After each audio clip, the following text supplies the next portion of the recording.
Nah, berikut pengertian dari surat setoran pajak atau SSP. Pengertiannya adalah bukti pembayaran atau penyetoran pajak yang telah dilakukan dengan penggunaan formulir atau telah dilakukan dengan cara lain ke kas negara melalui tempat pembayaran yang ditunjukkan oleh Menteri Keuangan. Oke, lanjut.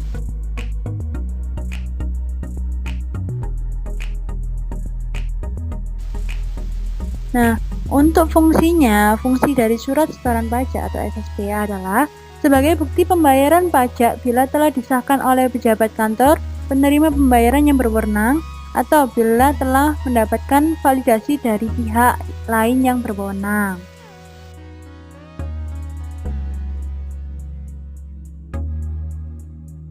Nah, berikut bentuk dari SSP sendiri ya.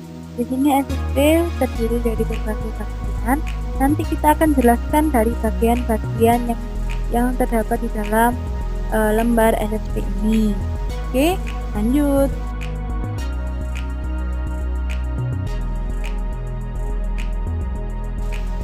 Untuk yang pertama di sini adalah contoh bagian dari NPWP, nama WP dan alamat. Jadi kita NPWP, kita pasti memiliki NPWP pada kartu yang sudah disediakan oleh DJP. Nah, kita sesuaikan, diisi sesuai dengan nomor pokok wajib pajak yang dimiliki. Terus nama WP itu nama wajib pajak atau nama kita, dan alamat WP itu sesuai dengan kartu dari NPWP tersebut ya. Jangan sampai salah. Gunakan huruf balok.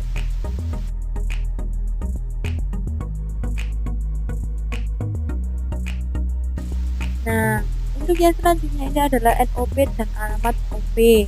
NOP ini diisi dengan nomor objek pajak yang didasarkan pada surat pemberitahuan pajak terutang dari pajak bumi dan bangunan. Untuk yang kedua ini adalah alamat OP. Alamat OP diisi dengan alamat objek pajak berdasarkan surat pemberitahuan pajak terutang. Jadi disesuaikan ya, jangan sampai salah kolom.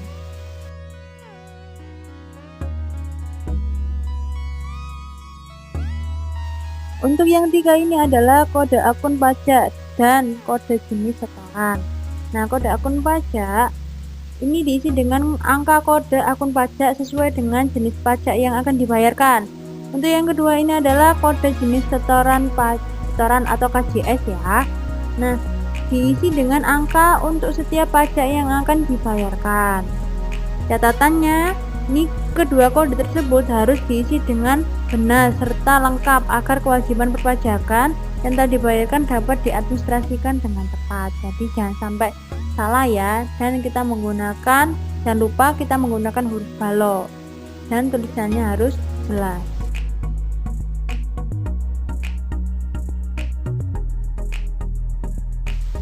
Nah, untuk yang keempat ini adalah uraian pembayaran. Dalam uraian pembayaran diisi dengan uraian dalam kolom jenis setoran.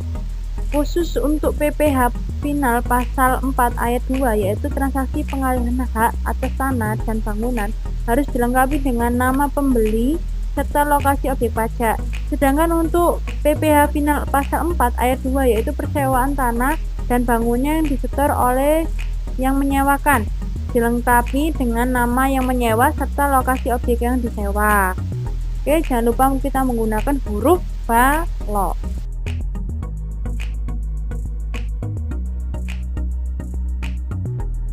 Untuk yang selanjutnya di masa pajak, yaitu untuk pengisian masa pajak dilakukan dengan memberi tanda silang pada salah satu kolom bulan untuk masa pajak yang dibayarkan. Pembayaran untuk lebih dari satu masa pajak dilakukan dengan menggunakan satu SSP untuk setiap masa pajak.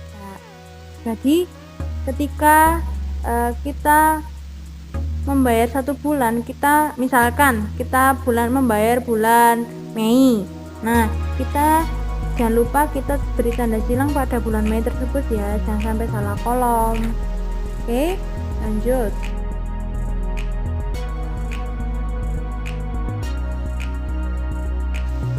Nah, untuk yang selanjutnya di nomor 6 ini adalah tahun pajak. Tahun pajak diisi dengan tahun terutangnya pajak.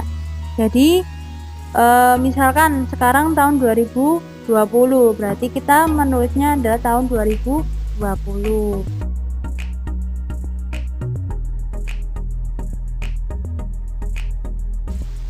Nah, untuk yang selanjutnya adalah nomor ketetapan.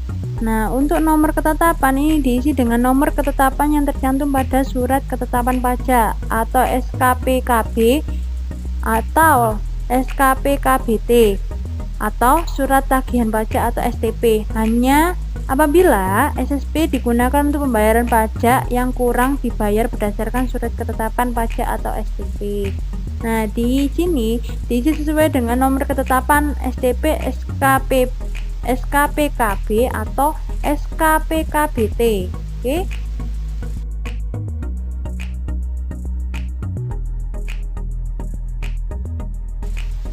Nah, untuk yang selanjutnya adalah jumlah pembayaran dan terbilang.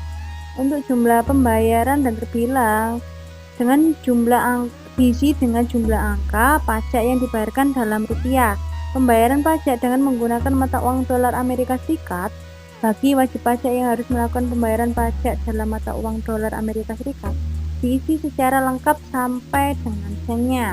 Terbilang diisi dengan jumlah pajak yang dibayarkan, penulisan dengan huruf Latin dan menggunakan bahasa Indonesia.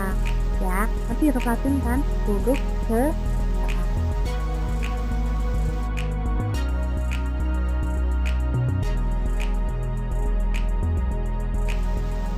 Nah, untuk bagian yang ke-9 ini adalah diterima oleh kantor penerima pembayaran atau untuk SSP standar. Pada kolom di samping diisi dengan tanggal penerima pembayaran oleh kantor penerima pembayaran, devisa persepsi atau bank persepsi atau PT Pos Indonesia. Tanda tangan serta nama jelas petugas penerima pembayaran serta cap atau stempel kantor penerima pembayaran. Nah, untuk cap stempelnya ini stempel bahasa ya, tidak boleh stempel scan. Nah, untuk tanda tangannya juga tanda tangan jelas dan namanya jangan lupa untuk dituliskan dengan huruf balok. Tanggalnya tanggal sesuai mereka tanda tangan. Oke.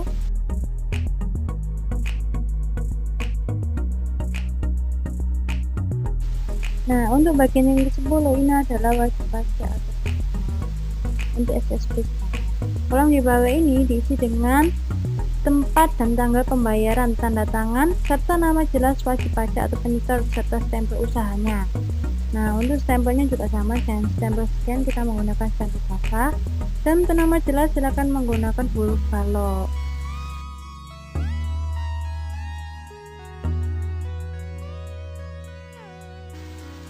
Untuk bagian terakhir ini adalah bagian ruang validasi kantor penerimaan pembayaran untuk SSP standar.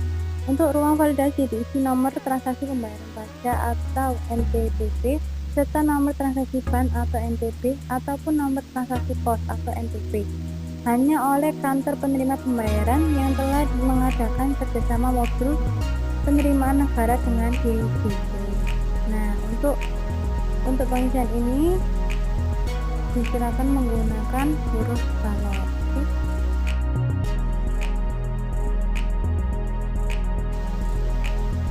Oke, terima kasih. Jangan lupa like, komen, dan subscribe di channel Nisa Durmawati.